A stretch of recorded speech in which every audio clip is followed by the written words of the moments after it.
And Lucrezia Butti was a nun in the Tuscan town of Prato. And Lippi was commissioned by the nuns in the convent to paint a painting for their chapel. And he went to the convent and he saw Lucrezia Butti and he fell head over heels in love with her. And Fra Lippi was a notorious lech. I mean, he was dreadful. He was always chasing women. He was a very, very bad priest. And he ran off with Lucrezia and they had 2 children together. And she was one of his main models for the Virgin Mary. And this is Lucrezia Butti as the Virgin Mary. And I found this story fascinating and intriguing. And when I converted, I found it even more fascinating because how can such a scandalous story produce such a holy work of art, you know? And if you look at Lippi's work, you can see Lucrezia going through all of his work. She's a very pretty woman. And there is something very she's become to me almost kind of the personification of Mary. For a time, she was this personification of Mary. And I was intrigued by how that could possibly be. I think that Mary sanctifies all she touches, you know? So I don't know. I mean, this is a huge discussion about art and the behavior of the artist and which art we preserve and all the rest of it. And yet somehow Mary came to me through that painting because I could relate to Mary through that painting. I could talk all night about that particular chapter, but I'll move on and say that the next. No. Talk a little bit more. It's very powerful, and the painting is very powerful and somewhat strange. It is somewhat strange. Well, I through my writing about Mary and through my writing about the Annunciation and through my feminism, I was interested in art and in the male gaze, which is a very feminist concept, the male gaze, okay? And I started to do some work as a model, as an artist model. And this artist wanted to paint me as a still life, naked. And he was interested in showing women in a very kind of uncensored way, not pornographically, but uncensored.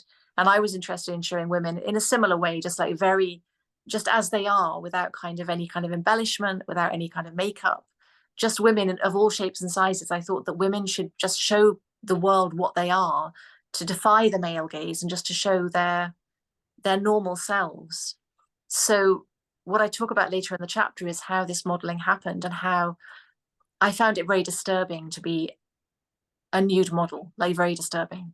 And I talk about that in Night's Bright Darkness as well. But in the Mary pages, I go into greater depth and I realize what Mary was trying to tell me through that process and how the male gaze distorts what we are. I say the male gaze, and I actually mean all of our gaze. I'm very specific in the Mary pages that it's not just men, it's women as well. We're all fallen, and none of us are up to the job of seeing the naked form as adults in a holy way. You know, we have to cover ourselves up. That's what the Garden of Eden was all about. You know, we were chucked out of the Garden of Eden and we have to cover ourselves up because we've lost our innocence. But actually, nudity is a very innocent thing. And what I was thinking about in that instance was how Mary has been painted by male artists for hundreds and hundreds and hundreds of years. And in a sense, even she is kind of objectified, even with the best of intentions. Caravaggio painted Mary, but he used his lover as the model. Lippi used his lover as the model. Contemporary artists like Chrysophyli have painted the most sacrilegious, horrendous images of Mary. You know, she's been subject to all of these images of her, which I find, it actually makes me quite angry in a way, you know? And yet, some of those images, they manage to somehow get a glimpse of what she is, a glimpse of that perfection and that kind of, that immaculate conception that she is. And what I realized looking back on my experiences as a model was that how we, in our nakedness, we are pieces of Eden. You know, we are icons of God. I mean, Christ is the icon of God, and we have the image of God within us. We have that innocence as the ideal. You know, we are made in his likeness. So that's really what that was all about. We have a comment from Jerry. I don't know if you have anything to say about it, but he says, the face of, or she, The face of Jesus looks like Lippi and is quite disturbing. Let's have a look. Ah, I think he's right. I think it's a she, but if I'm right about the Jerry. But anyway, yes. Whoa. Oh my goodness, yeah, that could be. It's even more disturbing. Yeah, and I mean, this is a whole other book to be written. Is how Jesus appears in art, right? Because just equally disturbing. Have we ever seen? There are some lovely paintings of Jesus as an adult, but Jesus as a child are always very strange. Well, the idea of Jesus as a child is in itself kind of strange. No, I mean, the Christ is a human being, but Christ is God is a little baby in his mother's arms is, whoa. There's what are Lippi. we looking at, Kevin? That's Lippi. Oh, that's Lippi and the baby. Okay. He was a reprobate. I mean, there's no getting around it. He was all in debt. He was always after women. He was terrible. You know, he was a very talented. I know. It's an ongoing, which doesn't mean he was a non-believer either, right? I mean, he was a terrible sinner.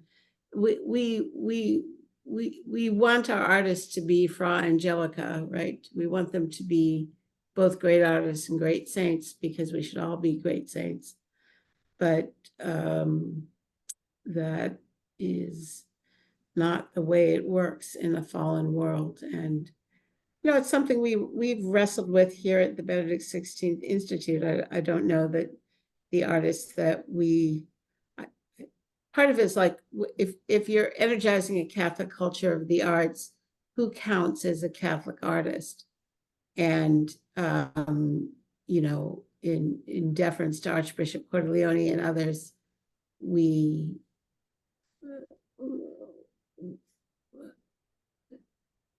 I'm sure all the artists we work with are sinners, but they're practicing invisibly Catholic. There's a part of me, though, that says, like, the standard that might make the most sense to me is, if you call someone a Catholic artist, are they going to write to a major magazine, as one novelist did in the 90s, and say, I write about Catholics, but I'm not a Catholic artist? So I don't know. It's if you read Vasari's lives of the artists, many of the great works that have inspired much spiritual consolation and uplift were not made by men that we would call holy. So, and then there's, of course, the journey from sin to holiness, which St. Augustine and Sally, that's kind of your story, right? Well, that's right. Like, the flesh. Yeah. Conversion is always possible. What do you want to tell us next in this journey? Well, so then the next image, that's like the next section, the main image of the next section, is Our Lady of Guadalupe, which of course is not, this is much easier because there is no corrupt artist behind this one, because this is painted by divine hands. There is no known explanation for this painting, because it appeared miraculously on the cloak of Juan Diego for that apparition. So I had at this point moved to South Dakota, which seems like an unlikely thing to do from London, but I was invited to go there for a year to do an MA in creative writing. And for many reasons, I decided it was the right thing to do. So, and it was the right thing to do. Fantastic time. What's the name of that great poet from South Dakota, the lyric poet? Was he involved? We published several of his poems. I'm sorry. He died like 3 years ago. I don't know. You don't know? Okay, well, a conversation for another day. You really fine, and a convert, gay man with a partner. Both of them ended up coming to Christ and converting. I would love to know the name, because that's a place I might seriously have known him. So I'd love to know the name. Okay, so think on that. I'll find it for you, but go ahead.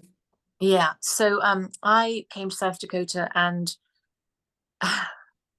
Mary was still in my head very much. And I was kind of, I loved the plains and I loved the weather and I loved all the stuff, you know, and I was, all the women I was friends with in South Dakota were either gay or divorced. So I had a very, very unmale time, which was fine with me because I'd had bad love affairs in London and I was glad to be shot of men. I thought men were just the pits. I didn't like them. And I was happy to be around these women that had nothing to do with men. And I was kind of living in a almost like a female commune at the time. And Mary was kind of not really in my thoughts, except for the fact that images kept coming to me of Mary. And I came across, I don't know how or why, this was the early days of the internet. I came across A Lady of Guadalupe, and I was looking for things to write about for my creative writing assignments. And I was just really intrigued by this story. I love the story. I love the story of Juan Diego. I love the story of the miraculous roses, and of him walking out and meeting Mary. And I love the things she said. And I began to write poetry about Our Lady of Guadalupe. I remember it so vividly. I wish I had those poems, but I don't know where they are. I wrote a lot. I remember sitting on the banks of the Missouri River and reading poems about Guadalupe to my friends. You know, it's kind of one of those memories. And then one particular night, I was driving through a blizzard to reach a woman who, this was not a romantic relationship, but it was a woman who I just really needed to be with. I was about to leave for London, and I was really desperate to see this woman. And I was driving through the blizzard, and it was a very dangerous situation, and I seriously was in danger of my life. And Our Lady of Guadalupe kind of came to me in that moment, and it was a fleeting thing. I didn't think anything of it. But looking back as I wrote the book, I realized what she was trying to tell me. And what she was trying to tell me was that I did not want to have children at that time. I didn't want a man in my life at that time. When I looked at images of Mary, I only liked the ones of her at that point without a baby, because I thought that Jesus was, you know, just a sign that she was being hemmed in by the patriarchal religion. And so I liked Guadalupe because there was no baby. Of course, I didn't know that he was there in her tummy at the time. So I liked the fact it was just her, and she looked kind of like just like a goddess on her own. And there's a quotation actually that I put in the book by Simone de Beauvoir. And Simone de Beauvoir wrote, actually, I wish I could just find it because it would be better than me paraphrasing it. You can bear with me 1 second. Sure. Okay. She wrote, "For the first time in human history, the mother kneels before her son. She freely accepts her inferiority. This is a supreme masculine victory, consummated in the cult of the Virgin. It is the rehabilitation of woman through the accomplishment of her defeat." Which is beautifully put by Simone de Beauvoir. You know, she's saying that Mary Wow. is consigning women to submission by kneeling before her son, which is something that women would never do. And, you know, I'm now a mother. And what I realize is that, you know, women, of course, we kneel before our children. You know, don't we all kneel before our children when they're in their crib, you know, when they're lying on the settee? We're always kneeling at our children's feet. And there is a sense of adoration with mothers for their children. And this love that we have when we give birth and when our children are small, this like overwhelming love that bonds us to our children, that comes in waves. You know, you have those huge crescendos of love. It's because Mhm. we can't take all of that love in one go.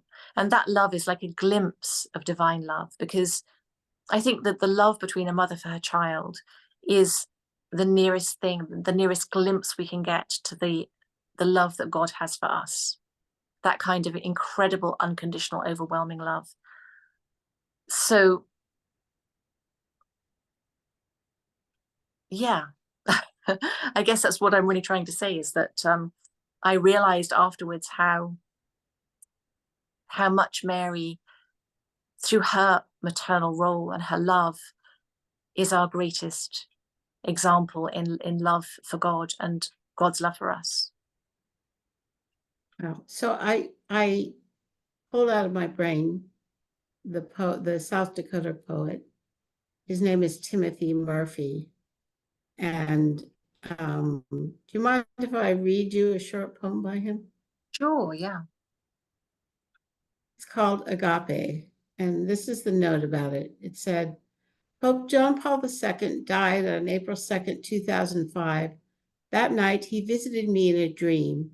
The dream recurred 3 times. The last time was April 15th, 2007, the night Pope Benedict accosted American bishops over clerical sexual abuse. When this poem came to me in its entirety, I rose and immediately typed it. In every instance, the dream was identical, and John Paul's words were the same. Te Dominus amat is Latin for God loves you. The night you died, I dreamed you came to camp to hear confession from an Eagle Scout. Tortured by 40 years of sin and doubt, you whispered vespers by a hissing lamp. Handlers allowing you to hike with me followed us to the Bad Axe waterfront, down a fire break this camper used to hunt. Through all I said, you suffered silently.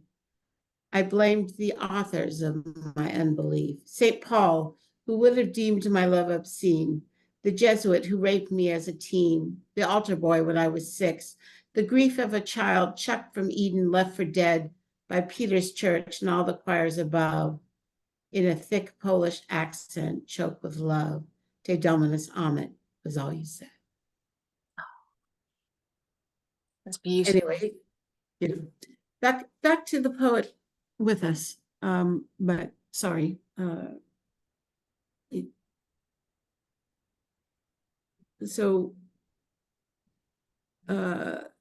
comment from the Ariel. Fathers also to their daughters, we bow and touch their feet, as in hoping they walk in the light of God. Sure, absolutely. I do make that point when I speak about these things, that it's not just mothers, it is also fathers, or it can be. But of course, I'm a mother, so I write it from the mother's perspective. Well, you have one daughter, or did you have more? One. No. Are you close? Very, very close, yeah. And how has she been affected by your conversion? Well, it's, she's 18 actually, so this is still continuing. It's a story that continues. But she currently is it's her last year of high school, and she's going to be doing philosophy at university. Wonderful. And she's very theologically and philosophically minded. So I wait to see how it goes. Well, that's good to hear. Sorry, that might be more personal than you wanted.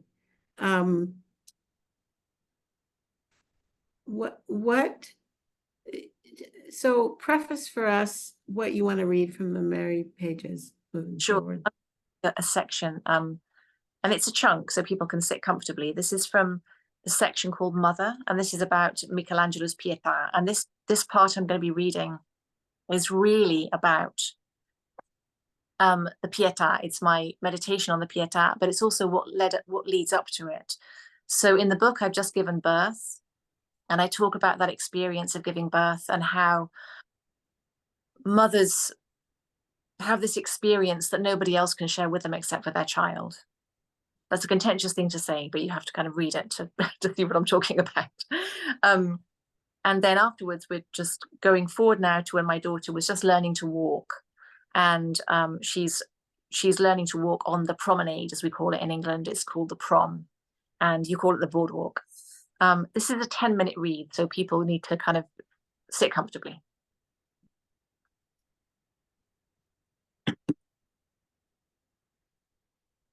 Let her fall. The woman's voice was half sing-song provocation, half battle cry. Let her fall.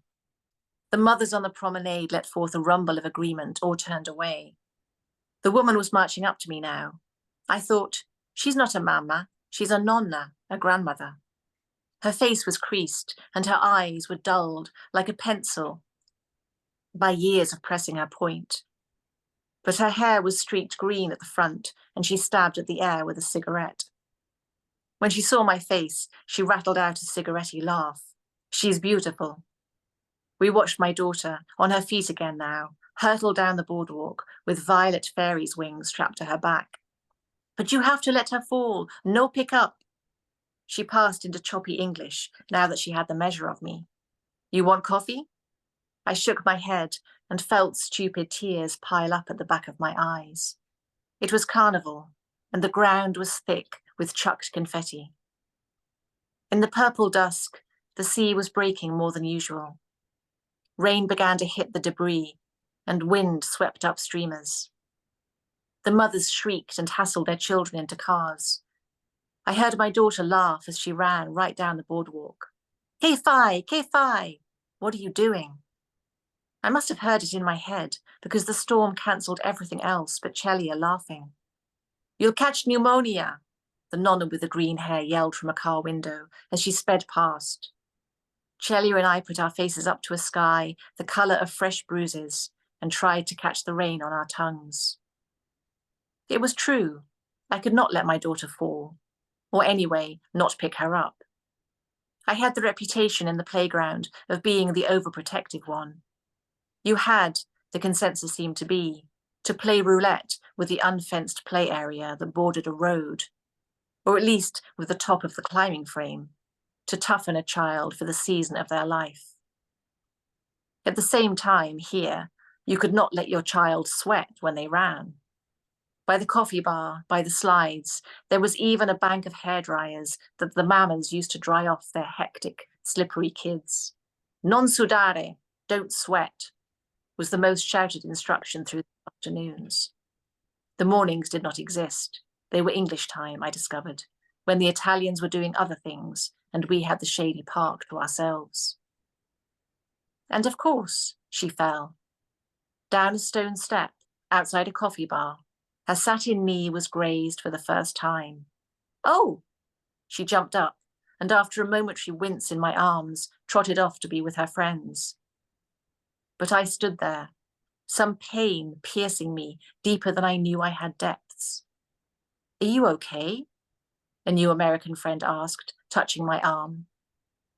It felt like ancestral pain, some weird opening into both history and possibility. The tears spilled. "It's just hormones." She agreed and laughed, and we drank our coffee. But as I walked home, I almost despaired of the thin line between my daughter and myself. Her hurts blossomed within me. Her hunger, her thirst, her distress were like roars in an empty room. They shook the walls of my heart, so I no longer knew what was sound and what was me. Like the bloody man-god on the cross, I would think years later, who takes on all of our wounds and sins with no limit. I knew already that maternal empathy was something extraordinary. I was approaching the discovery that it is almost divine. And I came upon Mary again, for the first time since the Lippi, since Guadalupe. I came across her in memory, in the visceral compassion of my motherhood, in that time of my hands being my child's hands, and her face being my face, in the long shadow of Signora Angelica and her grief. We had toured so many times the churches and ruins of Rome, explaining history and artwork to friends from England and America, and consuming countless dishes of amatriciana and glasses of limoncello.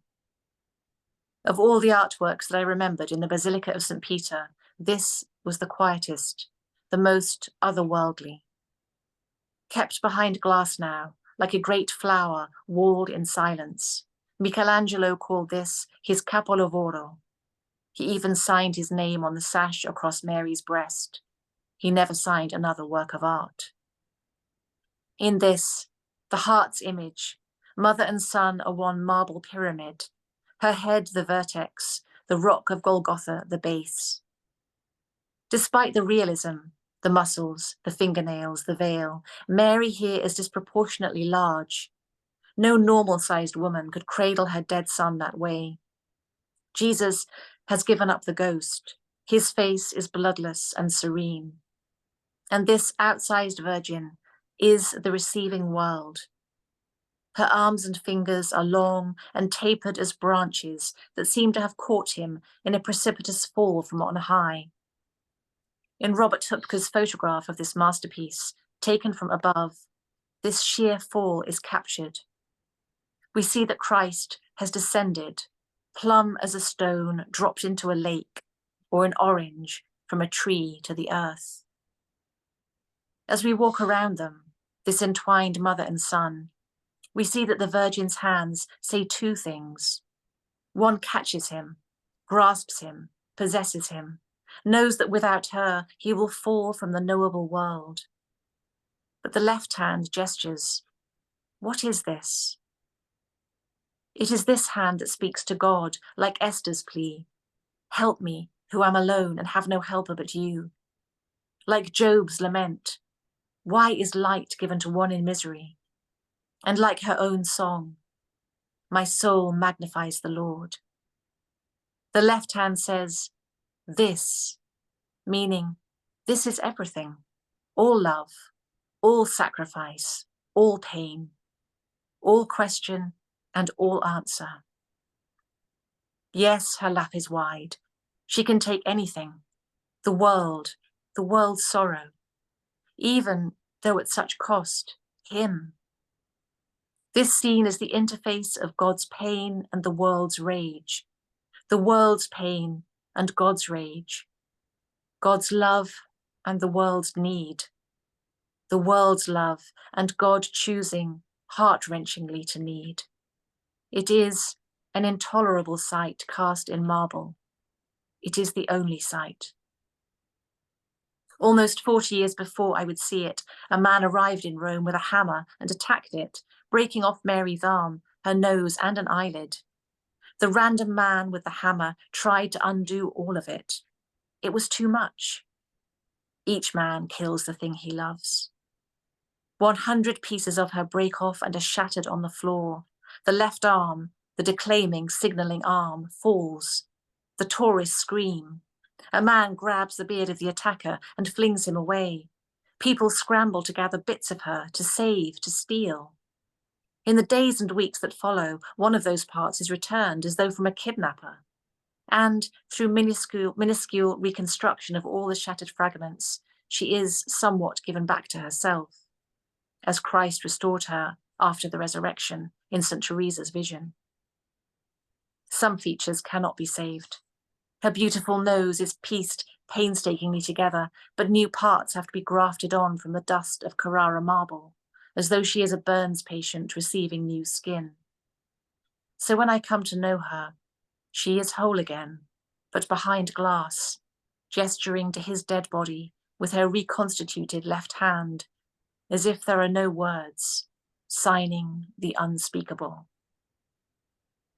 I stood in front of that statue in what I did not know was prayer. And as I cradled my daughter when she was ill, when she suffered, Mary's form overshadowed me again, as it had in the gallery in London, as it did in the Midwestern blizzard and Sincontru on the island. Now she seemed to hug my shape like a mold. By looking at this statue, we learn how to stand under the cross, how not to run away. Almost a decade later, a novel will be published imagining that Mary, whose quintessence is compassion, cum patior, I suffer with, does run away. I would read the back cover of this lauded novel as I stood in a bookshop in London many years after giving birth. I had heard about the book.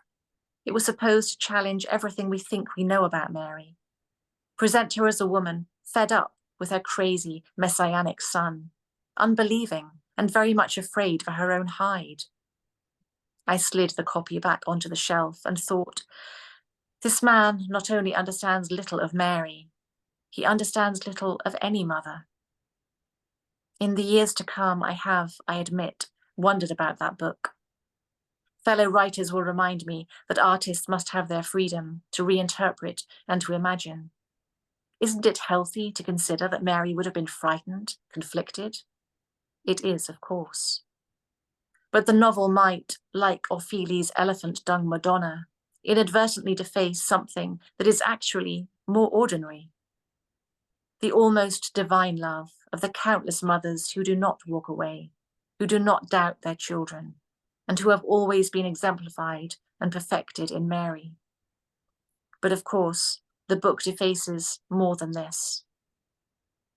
The genius of the faith is that God took on the world's pain himself, but without the compassionate witness of the mother, a whole human dimension would be lost.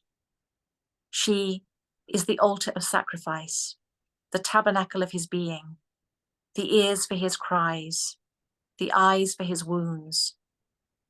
The element of the woman is essential. And she was watching me. I know now that she was walking with me. My daughter fell, picked herself up again, and ran again, bouncing into a spring that was the most radiant I had ever seen. We were both hungry for discovery, for knowledge, and as my hand became distinct from her hand, and my eyes lifted from hers, we hurtled into changes that were making Mary smile, that I could never have dreamed.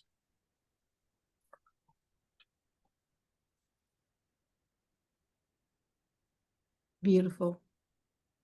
It strikes me, we've talked about the male gaze. Are you speaking now about the mother's gaze?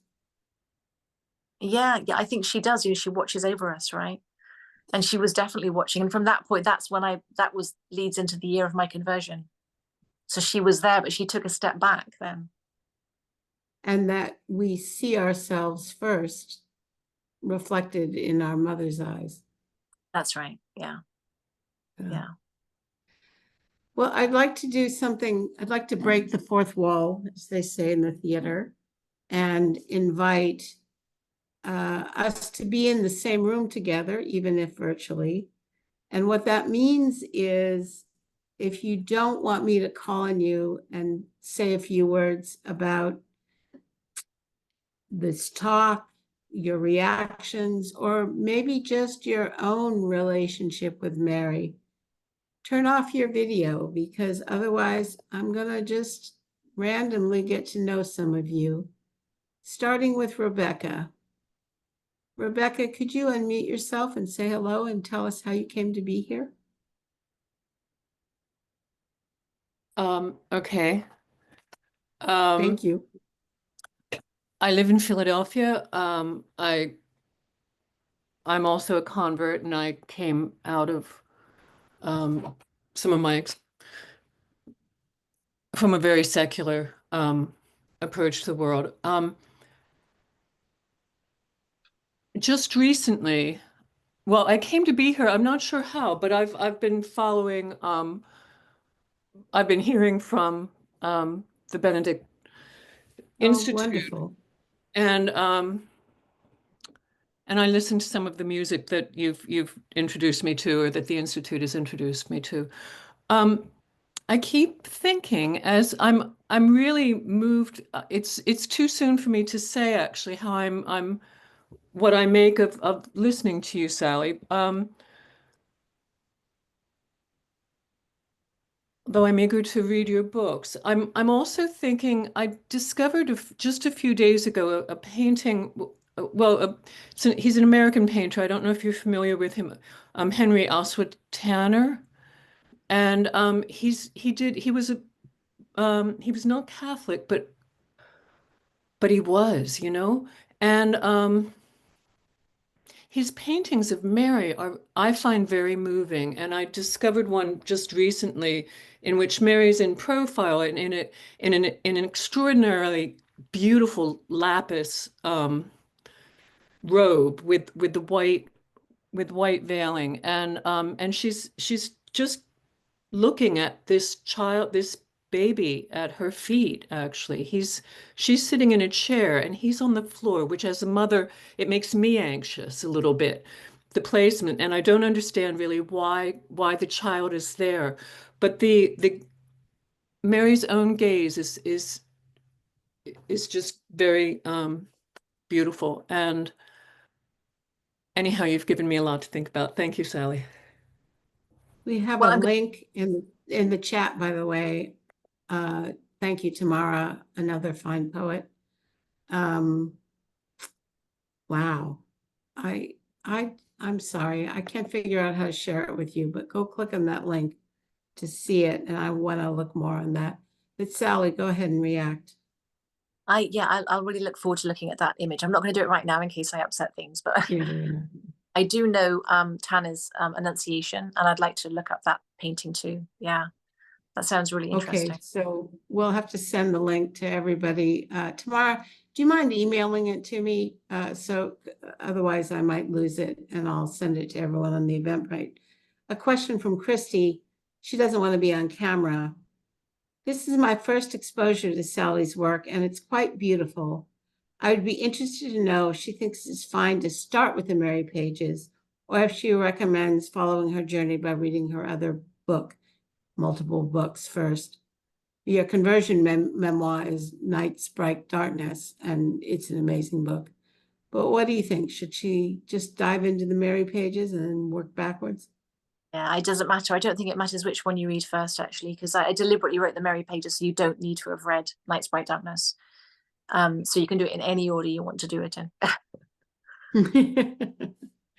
All right, good. Let's see. Who else? Amy Finca. I don't know you, Amy. I'm so glad to meet you.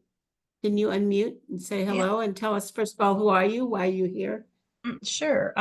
Well, my name is Amy Finca, and I'm from the Nashville, Tennessee area. I'm the music director at St. Anne's Catholic Church in Nashville, and I actually have attended another Zoom meeting that you guys have had about sacred the music. cantate, Yep. launch. I do know Yes. you. Sorry. Yeah, but that's all right. But it's good to see you again.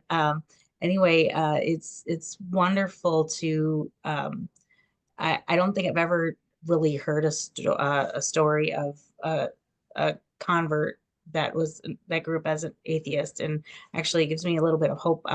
My daughter is 25, and her boyfriend is actually grew up as an atheist, and so we are kind of they've been together for a while, and there's question as to whether or not they may think about getting married. So I am really kind of of course, a lot of prayers to anyone that will listen in that regard, but just to hear your story, Sally, and it kind of hits home for me because of the fact that my daughter is dating a very nice boy and things, but that just to me it seems like there is something that's missing, and I hope that through my prayers and prayers of others that he may be able to find the same hope and things in Jesus and in the Catholic Church that I do and that my family does. So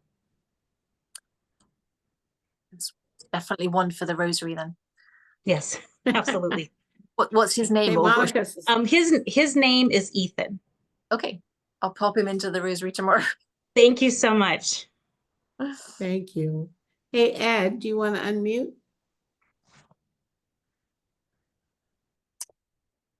Ed, you there? Yes, Ed.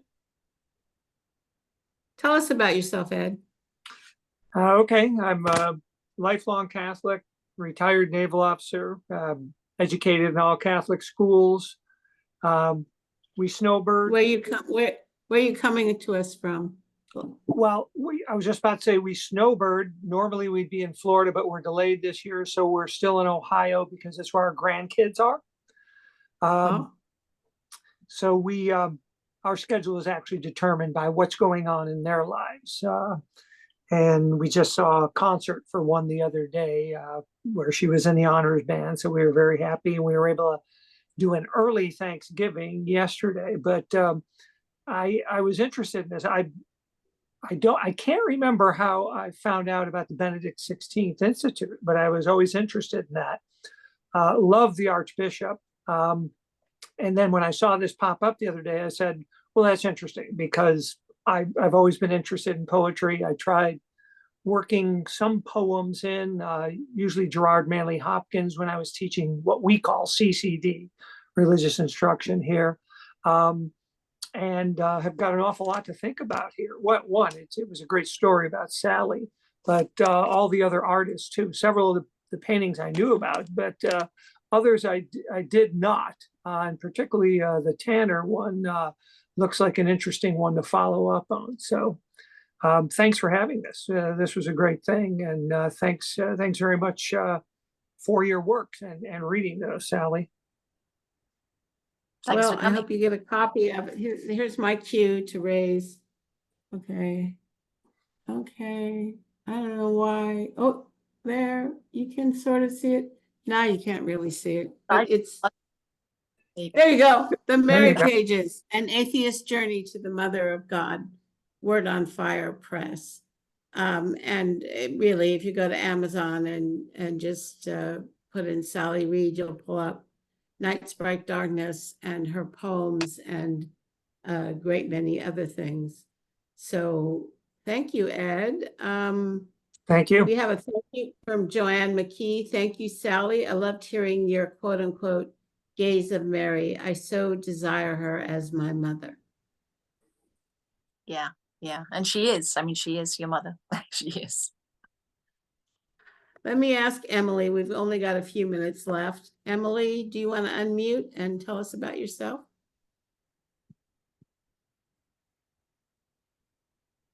You there, Emily? You're Yes, looking I was very fascinated by the topic, and I've always had a great devotion to Our Lady. I am Catholic, but I wanted to hear what Sally would say, being an atheist and be converted, and then her love for the Blessed Mother.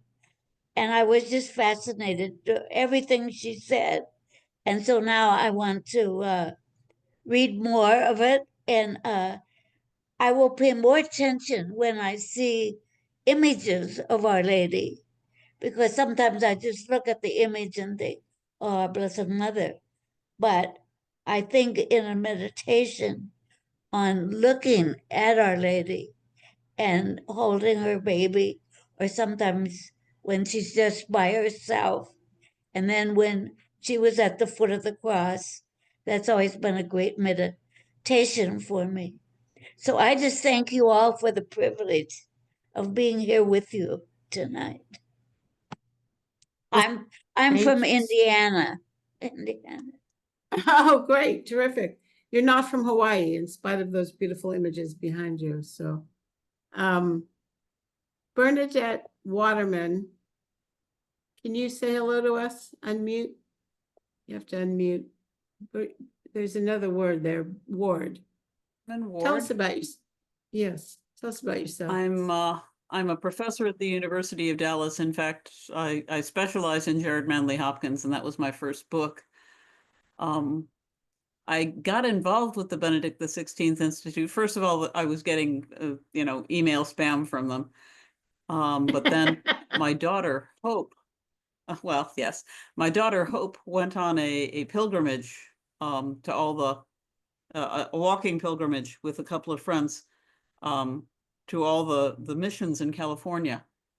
And at a crucial moment, they did not have housing in San Francisco, nor any way to get it. And I appealed to the Benedict XVI Institute, and you found places for my daughter, her two friends, and the dog that had been following them for 1,000 miles. And so I'm very grateful to the Benedict XVI Institute for that. They did get to the end of the pilgrimage by the end of Lent. And loving poetry, and owning a copy of Night's Bright Darkness, I really did want to hear from Sally, and I'm most moved by her understanding of the identification of a mother with the pain of the child, and my anxiety during, say, Hope's pilgrimage, not to mention other things my children have done. Really connects, and I hadn't thought of it as a connection to Mary, but it is. Yeah, absolutely. There's a novel by somebody called I think it's Edward St. Aubyn, I think it's what it's called, I think it's called Mother's Milk, but I could be completely wrong. I read it a long time ago, and he talks about the shattering empathy of the mother. And I think that's such a good term. And, you know, and he's a bloke and he thought of that phrase. It's a great phrase, shattering empathy. So my youngest son's old babysitter, her son has struggled with, I would call it schizophrenia. I think it's called something else, but it's been interesting to watch him sort of build a life, build a relationship with his son, go in and out of the hospital, struggle, and like the intensity of her devotion. And I was visiting her, and had gone in the hospital, and she was lamenting it was too far to drive. So I'm like, oh, I didn't rent a car. And then I'm like, oh, wait, you have a car. I could drive you. So we hopped in the car to visit him. I don't know why that's happening. Somebody maybe turn off their sound. Wow. I'm not sure that I can. This is an echoing double echo, right? Okay. I think I'm going to have to tell you the rest of that story another time. And maybe tomorrow, you've been putting up a bunch of things to help Sally. Maybe you could say a few words and take us out. Okay. For those of you who have not been following along in the chat, if you know me, you know that I am the person who is always putting links to everything in the chat. So I put the links to Ignatius Press, Night's Bright Darkness, and to Angelico Press, Dawn of This Hunger, because I happen to know people in the publishing industry. And if you can go to the publisher website, that really does help them. They get more. Ignatius Press and Word on Fire both are running Black Friday specials this week. So I think they can probably be competitive with Amazon. So now that I've made that pitch for the small publisher, I think a couple of things really struck me when you were speaking, Sally. One of the things is I brought up the Pietà to have it in front of me as you were reading the section, and it had never occurred to me that she was outsized. And so just thinking of this wide lap, and so I really loved that image of sort of drawing my attention to Mary. But then I've been thinking about what you said about the love of a mother. And I also am a convert. I also was a feminist. And except in my feminism, I had this idea that I really should have children, or I wanted to have children, because I knew that it felt to me that there would be something that would happen if I did, and not just that there would be a baby born into the world, but that like something would happen to me, the person, that would be a sort of a natural and good thing. But circumstance and medical things sort of took that, stepped that away, made that not possible. And so one of the things that I was thinking about is how to have, or how to experience, that mother's gaze, or as the other person put in, that father's gaze, when one hasn't had a child or adopted a child. I had been thinking about marriage before, just because it's like the presuppose, it's like a foretaste of the Trinity, except it's just two of y'all. Well, except with God involved. But like one of the things I think I'm taking away from this is sort of a meditation on getting that shattering empathy. When I was in my 20s, I used to sort of look at people that bothered me, or and I would look at them until they became beautiful to me. Like that was like an exercise that I would do. I started it out with like preppies and like the popular people in school, and then I started doing it on the bus and in these other things. And so now, but like that's just very light, like in comparison to a parent to a child. And so now I'm just thinking about what access could there be to get that type of empathy. Well, You know, Tamara, because I do hear you very much, because I'm always aware of people who, like, maybe don't have kids when I'm saying all of these things. And for a start, I think that everybody's different. So I'm often aware as well that when I pontificate, as some people tell me to do, about being a mother, it's this is only my experience, and it's not even the every mother.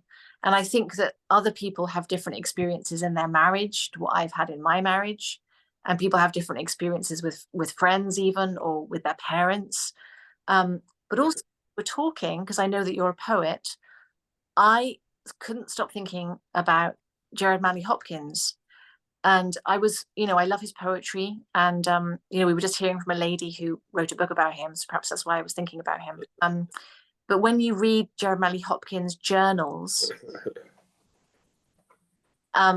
there's something about him that's so shatteringly attuned to the world that tells me that, you know, motherhood in many ways, incredible kind of hyper alert experience of God's love.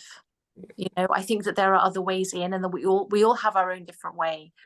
And when it comes to Mary, you're not a mother, but she's your mother. So there is still that dynamic of mother and child, if that makes any sense. So Erica Kidd, who's a professor at the University of St. Thomas in Houston or Minnesota, I'm not sure which.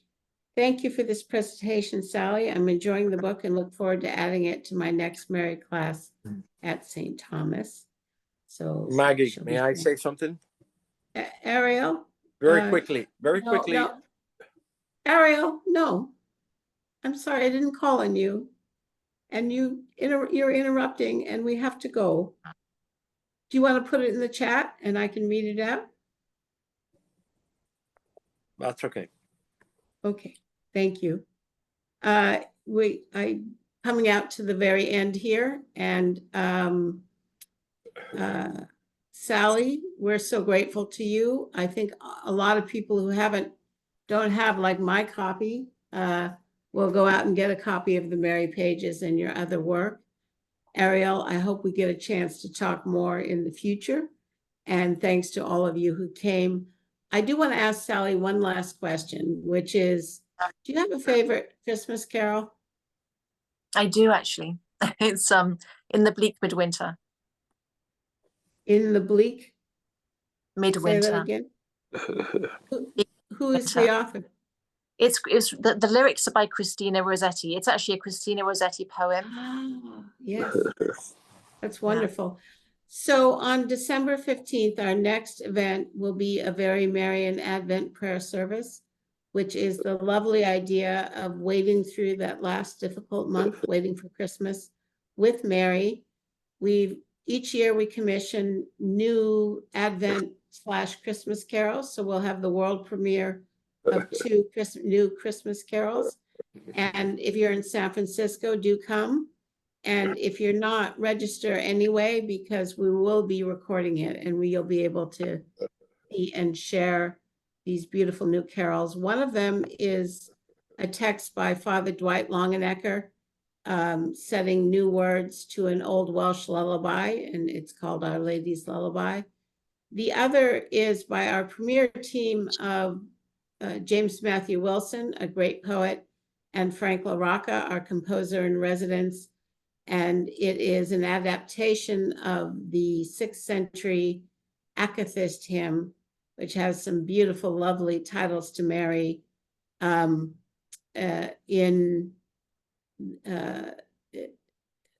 adapted. It's still in use in the Orthodox churches, but not so much in the Latin Rite. So we'll be importing them in a way appropriate. And Archbishop Cordileone will be leading us in that prayer service. So thank you again. Thank you all for coming. I apologize that I have to cut off the time, but Sally has to go to sleep. It's like 5 in the morning or something, her time. So thank you for sharing with us, and God bless you all. And until next time, may the Lord keep you, and may Mary keep you closer. Thanks. Thank you. Bye-bye.